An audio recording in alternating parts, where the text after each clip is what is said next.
Nous sommes dans les années 40 aux États-Unis. Edgar Cayce défraie la chronique. Cet Américain n'a jamais exercé la médecine. Pourtant, il aurait établi des milliers de diagnostics précis pendant son sommeil. Edgar Cayce a grandi dans une famille modeste. Très tôt déjà, il est sujet à d'étranges manifestations. C'est un garçon qui avait toujours été un peu insolite. Il y avait des phénomènes étranges autour de lui. Par exemple, à l'école, il mettait tous ses livres sous son oreiller, le soir avant de s'endormir, et le lendemain, il était capable de vous les réciter impeccablement, virgule comprise. Edgar est un adolescent réservé. À 23 ans, pour une raison inexpliquée, il devient muet.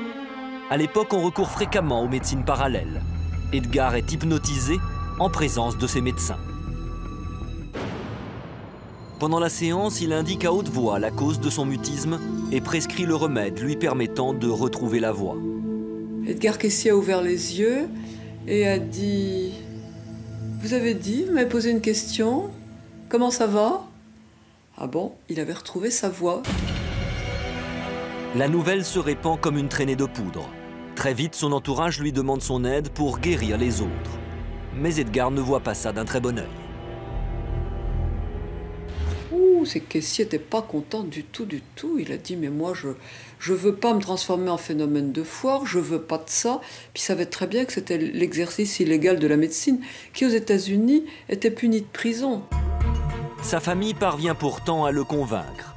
En état de sommeil hypnotique, Edgar aurait ainsi diagnostiqué des milliers de malades et leur aurait permis de guérir.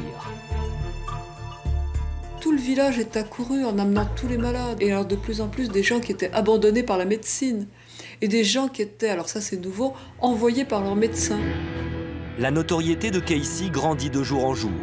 Très vite, l'Amérique entière se déplace pour bénéficier de ses dons hors du commun.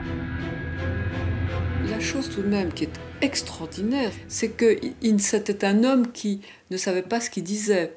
Il était endormi sur son divan, il prenait une voix étrange. Quand il se réveillait, il ne savait absolument pas ce qu'il avait dit et tout ce qu'il a dit était cohérent. Cet homme qui ne connaît rien à la médecine dérange les plus sceptiques. Derrière son côté invraisemblable, sa méthode serait infaillible. Quasiment les 12 000 personnes qu'il a traitées ont toutes été guéries. Il n'y en a qu'une seule pour laquelle ça n'a pas marché parce que c'était un enfant et les parents n'ont pas trouvé les médicaments prescrits par Cayce. Don de la nature, faculté psychique extraordinaire, 60 ans après sa mort, le cas Edgar Cayce fait encore couler beaucoup d'encre.